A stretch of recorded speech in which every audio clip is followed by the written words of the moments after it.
Alrighty. You've had enough of my takes for a bit, rather I'd be more surprised if you hadn't already tired of mine. Thus, I asked for some of yours.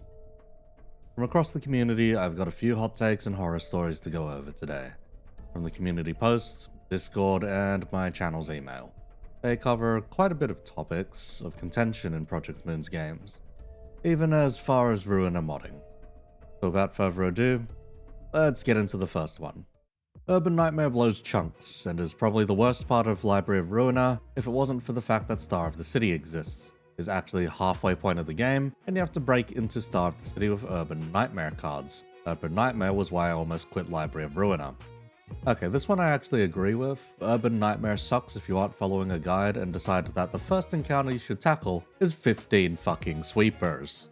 The cards you get here are quite good, but you actually gotta get through them first or die trying. In my case, even, I hit the Urban Nightmare wall and stopped playing for a few months. It just wasn't fun on first approach. As for breaking into Star of the City with Urban Nightmare cards, it's not the worst. You have a lot of solid economy cards now, after all. Alright, next up.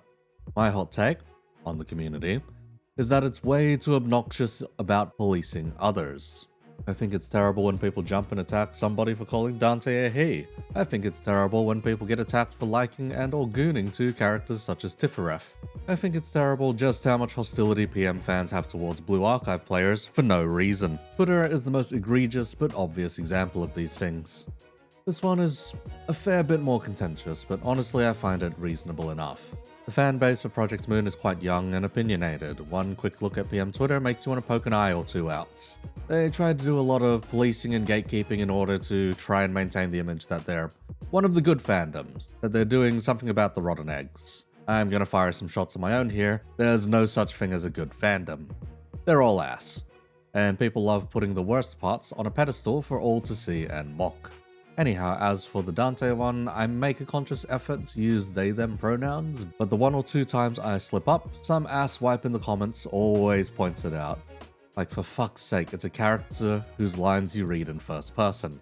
There's obviously going to be some unconscious bias after reading the lines from that kind of perspective for that long. While I get that people are holding onto the Faust and Virgilius lines always specifying they-them, not every bloody player is going to pay attention to those kinds of details.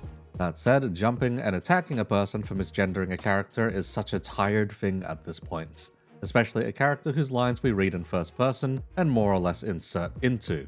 That's gonna give some unconscious bias no matter how you spin it. For the Tifareth thing, well, each their own. It's no different in other western parts of fandom. Lolicons will be everywhere. It doesn't mean they're always bad people or non-functioning members of society. Which then comes to the Blue Archive point. If you've done a single ounce of reading, the bloody story is about adult responsibility, and not some snowbreak level of fan servicing with students. Get your head out of the gutter and broaden your horizons, and stop scrolling through all the degenerate shit on your feed. You wouldn't have lasted a week in the Cancale days with that kind of attitude. And yeah, as mentioned prior, Twitter is the worst spot for all of this. I'd argue worse than some of the guests I've dealt to at the casino. Don Claire is the best ship. I mean, if it's just Don, I'd ship it. Sancho and Toe is a little, well, power dynamics are fucked, but the ship is still sailing. Secondhand story, so it's gonna be really short, but a former friend of mine was the most obnoxious PM power scaler that would argue that whatever character he was fixated on the time was the strongest character on the setting. This began with saying that Roland was the strongest, then going on to say that Earl King was the strongest, specifically citing Virgilius as being weaker than him. Then I can't remember who he got fixated on after that. Short, but more or less sums up how annoying some PM power scalers can be. Inside the power scaling community, PM isn't even the worst case of pinnacle shifting, who especially lacks some of the stupid levels of immortality and firepower other fandoms have. Yet there is the issue of many fellas claiming that colored fixes from PM are the equivalent of world-ending threats and super weapons. Nothing that new here in terms of fandom discourse, but nonetheless power scalers are the same kinds of fellas that do matchup math for mixed martial arts, and I used to live with one of those. Mine is that the PM community likes hand-waving bad storytelling if it's dark and depressing enough. Rather, the excuse tends to be, it's just another day in the city, and that's it. The sheer amount of grimness makes 40k blush sometimes, and that's not a good thing. We need more goofy and fun shit to outweigh it, yet people complain when it is and only want the dark and edgy. This one's a 50-50. There's clearly good in the city, at least exceptional living standards and post-scarcity food situations, etc. But most of the characters we look into are 100% in the trenches and facing the dystopian parts head on. That said, I've got more words to say on this kind of thing, but we'll leave that for another time. Actually, fuck it, here's a good one. Does the internet and cell phones exist in the city or not? Because it seems like the team is torn on if it does or doesn't, and it only drives me a little bonkers. There are points where it feels like it does, and others where information moves too slowly to otherwise figure. One thing I'd like to point out is Honger's eye camera situation. If that thing is going off of Wi-Fi, then the latency would be some funny shit for the elders, especially any time that Honger's gets pasted. Now, if it's radio, that thing is going off an absurdly strong connection and eating a lot of bandwidth. It's also illegal for the most part to overtake certain bands of radio frequencies in the real world, due to them being bought by TV and radio shows as well as utilized for emergency services, but that part may not apply to the city. Regardless, the use of phones in any modern setting is a matter of convenience more often than not. Usually it's to avert running into these kinds of questions to begin with. That said, we do get a case of a communications blackout at one point during Canto 5, wherein the party is cornered by the middle and we've got no way to properly contact Virgilius. That's a lead, I suppose. I found Limbus company through sloshmail inflation. Okay, Pyrocynical, get out of here. Really should filter these a little more. Here's my hot take, but not actually a hot take. Roblox kids should stay off of PM. Oh, they really should. A lot of the stuff characters go through is terrifying even for adults. Heck, adults can't even process half the shit that happens properly or in a normal way. What the fuck makes you think kids are equipped to deal with this shit? Just look at the Bird Up moment or Love Town. That would scar most kids for life. Heck, it scars plenty of adults, so yeah, get the heck off of PM if you're a Roblox kid. The amount of PM stuff that ends up on Roblox is fucking crazy, especially because a lot of it is fucking giga spoilers. Which brings me to the fact that the community has an issue with spoilers. Oh yeah, this community is so fast to spoil shit that it isn't funny. Unless you're playing on the day of a content drop, it's going to be spoiled on social media within minutes, if not within the first 2 to 3 hours. Heck, there are people posting unfiltered live tweet threads of their experience. While this isn't exclusive to Project Moonworks, it says a lot when I'm browsing my alt account that is supposed to be dedicated towards lewds, only to get hit by major Kanto spoilers between all the big titty anime girls. Like, please. Have some more dignity than that. Most of my way through Canto 7 was gutted from finding out that Don was Sancho, which 100% soured a lot of the earlier moments. Just please, have the wherewithal to realize that some people would prefer the additional tact, and that your 5k following Twitter accounts can do without the 500 or so likes you get from posting heavy spoilers the moment you arrive at them. Not everyone is as terminally online as you are, and would prefer to read the content when they've got a more relaxed time to do so.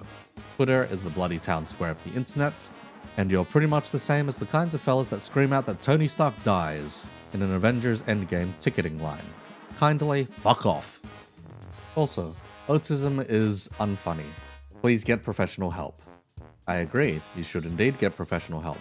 A lot of fellas have underlying traumas and issues to sort out, and could be in a far better headspace with a nudge in the right direction. Next. Yeah, I've never seen a fandom more eager to spoil than fucking Project Moon. I know a guy in a server completely unrelated to Project Moon, and he just posts uncensored spoilers in general chat whenever he finishes new content and shit. I've seen him try and get people into the game, and talk about major spoilers for Canto 7, and I'm just like, man. Again with spoilers, though this one seems more specifically like an individual who can't read the room and doesn't understand that hyping up specific moments isn't a good way to get people into a piece of fiction. Give them a general feel or mood, else explain around rather than spoiling entirely. That said, Project Moon fans tend to be the kind where this is their special interest and everyone in the room has to know.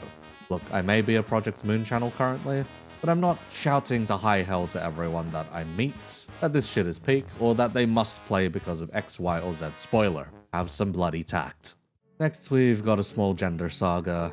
Not gonna lie, I'm not very familiar with what that even means, since they/them still seems odd to me when referring to someone. Once left a comment on a video, and up until now, I still get notifications of someone pointing out Dante is supposed to be they/them. I don't know what my point is, but Your take kinda reassured me that I wasn't an asshole. Cultural differences do be like that. While it eventually helps to get a broader understanding of the nature of gender and presentation, getting harassed or policed while being oblivious to the matter is going to be a shit feeling no matter how you look at it. Especially in this fella's case, where it's continuous up until this day. There's nothing wrong with referring to a character with an unknown identity with whatever pronoun you want. This one's a little harder to reckon. There's some languages out there that don't really have a good way of placing a they-them kind of scenario, or you could just be French and everything is gendered. Heck, they had to figure what pronoun to give the Big 19 virus. In this case though, considering it's a character, it's honestly fine. A fictional character is not going to get offended, especially if the information itself cannot be derived properly. I don't think it's a crime to call Dante he or she, but the fact the game consistently calls them, well, them, is clearly a deliberate choice and not just random ambiguity, especially when even in the case of androgynous characters in Ruiner, they were still correctly identified by anyone that met them. Oh man, now Ruiner is some very specific territory of androgyny. Like, way too many of them are difficult to figure. Once again, this mentions the more deliberate choice of words. That I still find a little funky, but the community loves reading into and over-analyzing everything. And sometimes they're right, so perhaps this is one of those cases, perhaps it isn't. I have a few hot takes. Dongrang is the best written PM antagonist, unless you're counting Carmen, Angela, Yayan Fragments, and Roland. If you count Jacques as a color fixer, he's easily top 3 colors. The moment Ncorp Yisang gets any relevant support, he's gonna become a top 10 ID. Library of Ruiner is not nearly as hard as people make it out to be. Sinking in a vacuum is the strongest keyword. Yisang and Ishmael are the only sinners that have their arc complete. Not really a hot take, but Angela is the best written PM character. Unbreakable coins are a terrible mechanic. Post is low-key annoying and boring. Fluid Sack isn't that good if you don't suck. Sonya and the Eurodivier are gonna be extremely important to the narrative. This one's a bit of a laundry list, so let's treat it like a lightning round. Dongrang is okay. I prefer Don Senior or Ahab more, but at a certain point it comes down to personal taste. Dongrang is a very Korean villain for obvious reasons. No comment on the power scaling one, I don't want to alert the Horde that easily. Yisang has a lot of support already, the Friendly Fire King is already exceedingly strong, especially for farming. People just hate getting their sinners killed. Ruiner's difficulty is overstated, but only if you follow a guide. Going in raw is very painful, and I wouldn't recommend unless you are that much of a masochist. Sinking is absurdly powerful and is a single best secondary status keyword. Any amount of it is really strong, unless the enemy has negative coin skills. Ishmael and Yisang have the most complete arcs. Ishmael is very specifically here for the ride at this point. Her epilogue more or less states as such, and feels more like a visual novel route ending in proper. Angela is fantastically written. She also has 2 entire games worth of development, though of course she'd have the most time to bake. She's also a major player in both of the non-live service games of Project Moon's output, meaning she's likely had plenty of QA and editing to boot. Unbreakable coins are a good mechanic, just implemented poorly within the system and with the wrong intentions. Pulse is one of my least favorite sinners, however Warp Express does endear you to her, especially when she's not allowed to act anywhere near as aloof. Fluid Sack is still very good if you're good at the game. It just does as Force says, includes the battle and victory. As for Eurodivier, they had 2 chances to be plot relevant and still feel like shitters. However, if they're being used for some kind of citywide clandestine operation we aren't aware of, then perhaps their impact will be crazy profound later.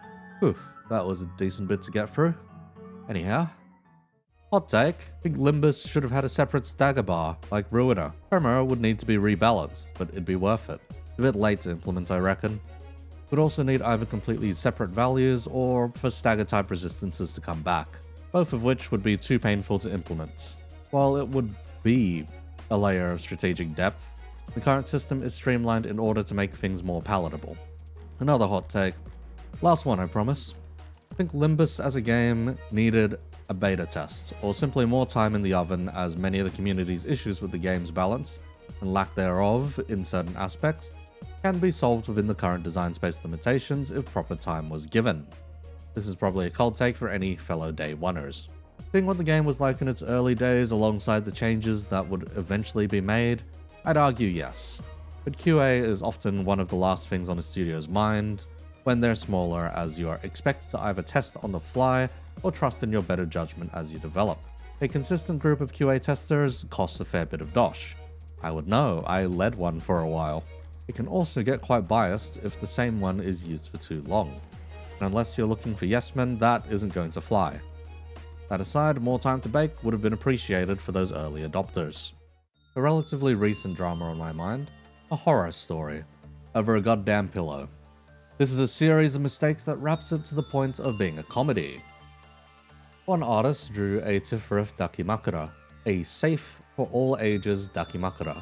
Nothing wrong with that. The story should have ended there. Sure, it got comments like, can we get a not safe pillow? Can we get a suggestive one? Which for a Dakimakura are entirely expected. But then PM fans on Twitter attacked, labeled the artist a pedo over making the pillow, because of course that's just what they would do. The artist then bent over the harassment, made a post stating she is a minor, is hurt by the accusations, and is disappointed in adults who link beautiful things with vulgar content. Comments about making a more suggestive pillow. He then made a statement that she will only sell the pillow to female customers. Genuinely, what the fuck was that supposed to achieve? What is that supposed to imply? That all men are gross perverts and all women are pure?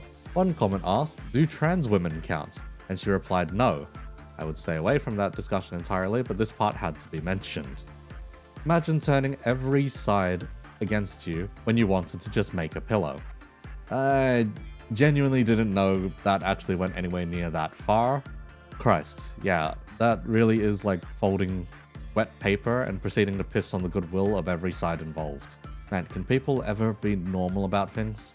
You know what, never mind, this case was kind of just doomed from the start. Alright, I got one more hot take. Project Moon needs to have a better system for taking community feedback, so they can get a better grasp on what the community wants. As they haven't done so yet, likely due to their current collective headspace, this will continue to lead to large-scale backlash, being the main thing that changes how Project Moon handles things, and that's not healthy. Of course, the fans of PM are here for PM's vision and will attempt to voice their minds respectfully, but we need a better form where we can collect feedback. The proper way to filter feedback would have to be figured out, but genuinely, I hate seeing PM kneel to backlash of any kind, given we know what happens when they do. Examples being the Kita realization and Malforced. Ah yes, the infamous Project Moon survey that's live for like a few hours before making huge nerfs or adjustments. Though the recent one was about a certain Chinese font, but I digress. If there's one thing you can learn in QA, it's that players are very good at pointing out flaws with a game and its design, but are more often than not terrible at proposing fixes for said flaws. While mentioned in the take that community research is a huge factor, PM's community is quite a lot larger than one would think.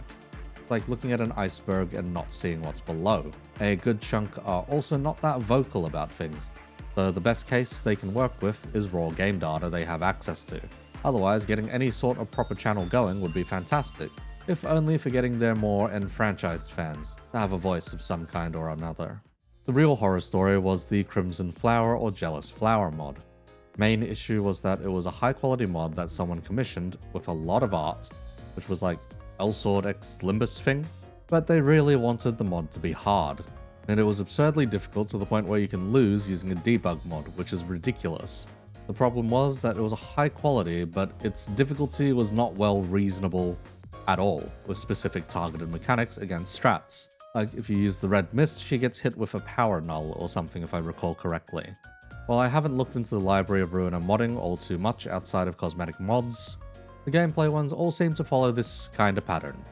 Too overtuned or hyper-specific. Otherwise have too hardline a direction they wish to take. By the sounds of this one, they had a rather warped interpretation of what trivialized the game and what should make it difficult. But not having played the mod yet, I can't really comment further. I'll give you a PM one first. Project Moon games gameplay-wise, I think they have a tendency to have a good basis at the start, but PM always needs up, making the gameplay tedious later on, by either dragging the game on or not knowing how to deal with the balance they created. I can give a pass on Lobotomy Corp because it's supposed to be absolute tedious to get through, but I feel like some sections of library just drag on too much, and all the later enemies always have shimmering because they can't figure out how to do a fight later on without having enemies getting deleted by some of the IDs in the game. Also, red coins is a dogshit mechanic in Limbus, and I'm not going to further clarify. This one's a bit of a sandbox take. Project Moon's sandboxes have very good foundations. A lot of the wrinkles, however, can get very troublesome, whether as a result of outlier difficulty or sudden spikes. As mentioned prior, Urban Nightmare in Ruiner hurts on first impact. I'd also reckon that LobCorp begins to hurt when you run into your first breaching Abno of He or higher. And finally, Limbus begins to hurt around Canto 4, especially if your sinners are underleveled. Those cases are where the wrinkles start to kick in and muddy the foundations. In Ruiner's case, Urban Nightmare enemies just have much better light and card economy than you. They also refuse to die. As for LobCorp, you just may not have had to micro as hard to kill stuff that you're undergeared for. And for Limbus, well, you really didn't need to read much at all until coming into contact with Dongbake, I won't lie. All this to say, while the wrinkles are unexpected, you can still adapt to them, at this point at least. Then comes the endgame portions. You need to become a god of patience to clear LobCorp's true ending due to all the overlapping bullshit and core suppressions going wild. Ruiner becomes both an absolute knowledge and math check alongside an execution check, while current day Limbus, alright, the last part of this fella's take, Unbreakable coins. Those fundamentally change how you should approach a lot of encounters, going from focused clashers to spreading around love. Moving along, red coins incentivize you to play around chip damage and look into strategies to spread damage around the sinners. As mentioned already, but yes, I agree with this one. Oh, also just to throw in a hot take to make Eco mad, Eldar are a better good faction than Tau. I actually like Eldar more, but they're too much more of a pain to paint compared to Tau, so I collect Tau. That said, I also collect Admech, which are more painful than both of those combined. And mate also has pretty much the entire range of Eldar and Dark Eldar, so I've seen enough of them for a lifetime. Remind me to schedule another match against them sometime, maybe a 2k points game. Alright, I have another probably hot take. Is it really a hot take? It's more of a massive personal annoyance and a rant. Limbus is not tailored towards new players at all. What I mean is that you must always be caught up. Limbus does almost nothing to hide spoilery things and major plot points.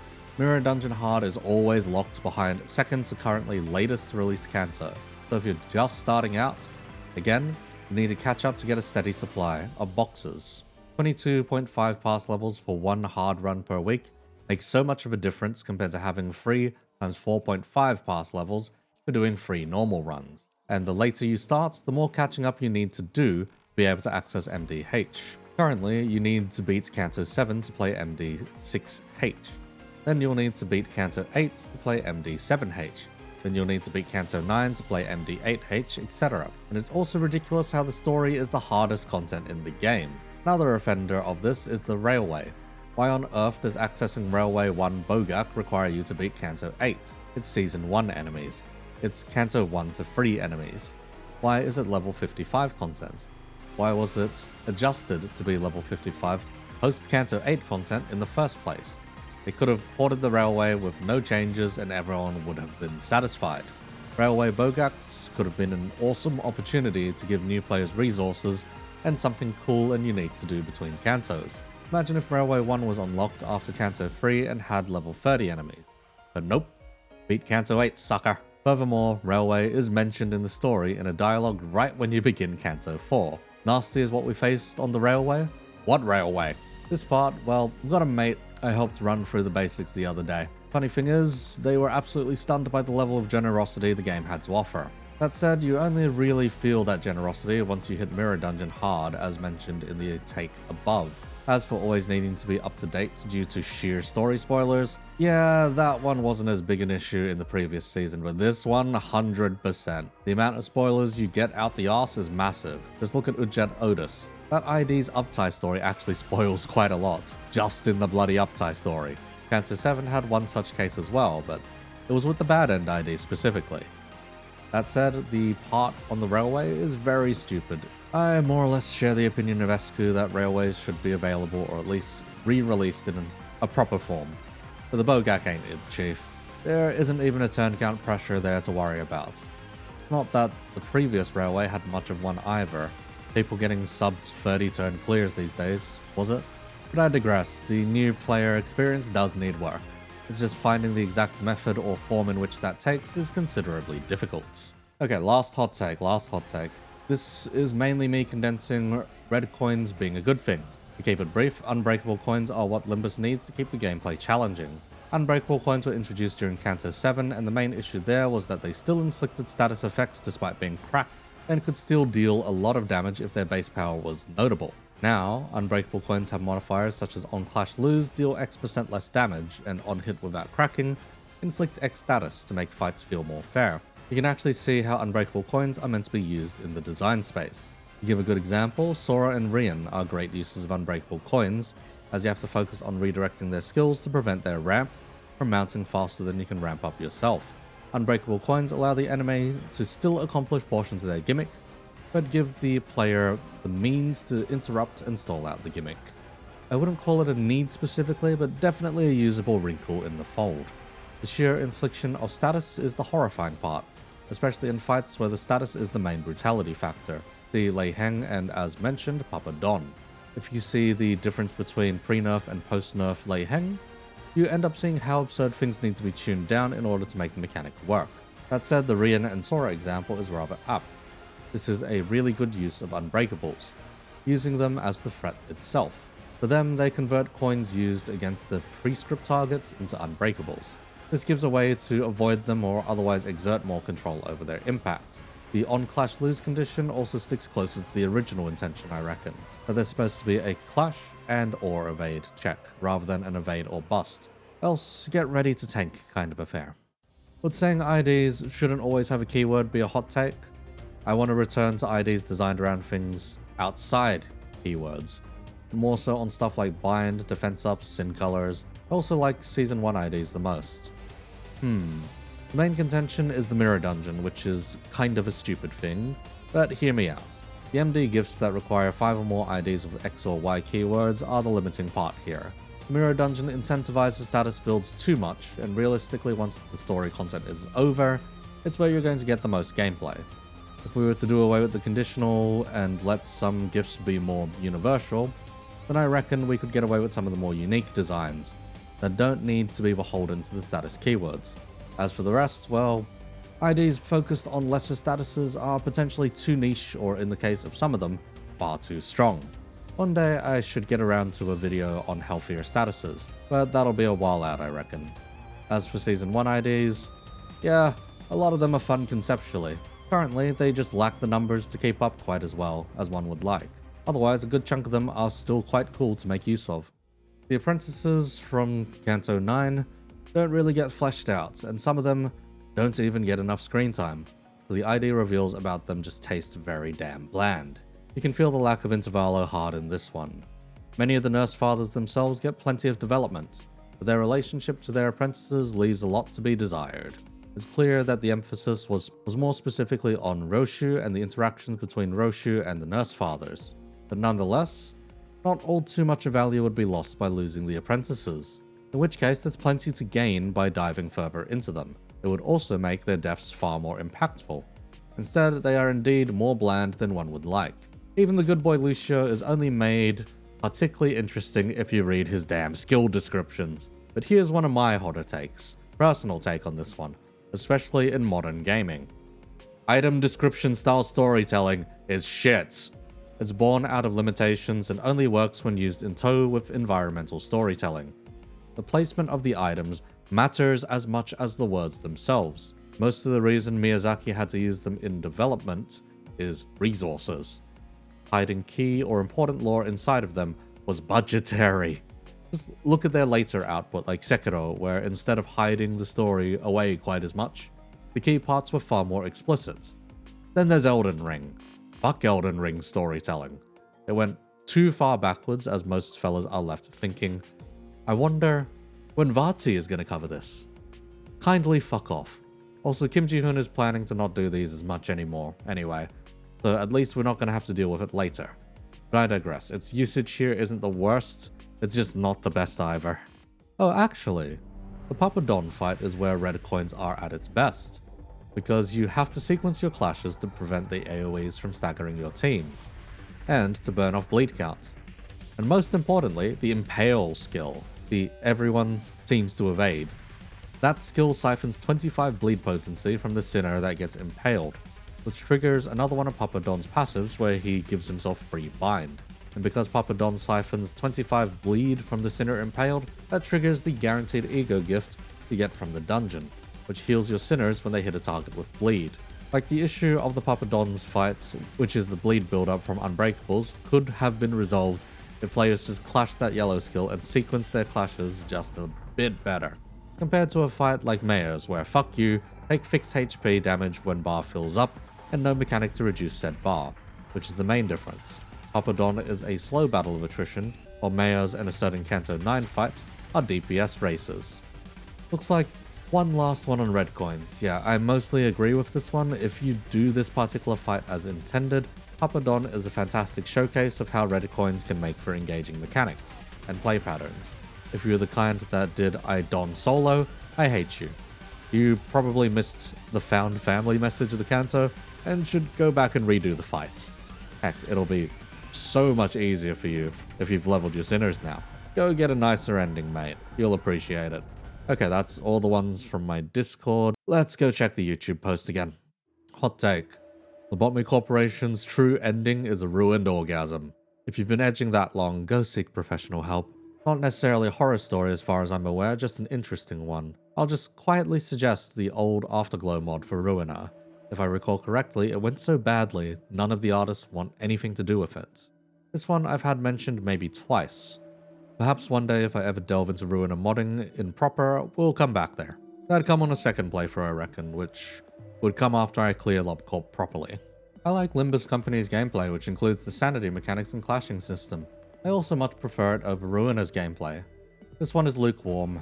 Limbus has more appeal to the general audience, and most people don't want to do the math involved with Ruiner's combat, or come to grips as to why a single dice power is overwhelmingly powerful.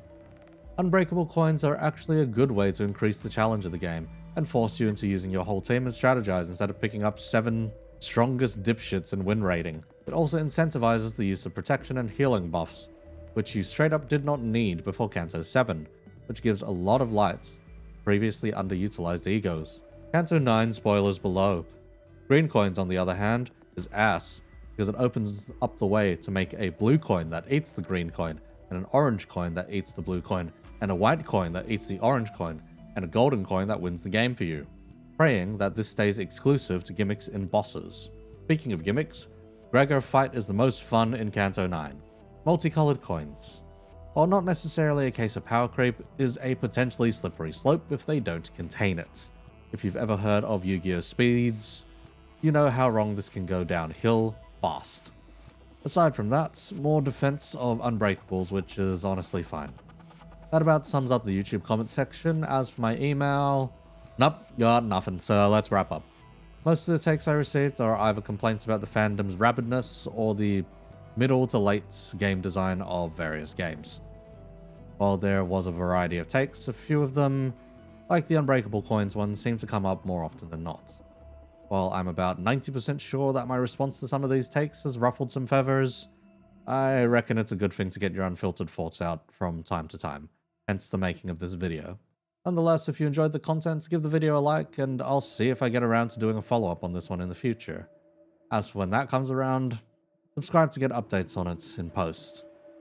Thanks for watching, I'll catch you guys next time with hopefully a new ID guide. We'll see how lucky I am on today's banner.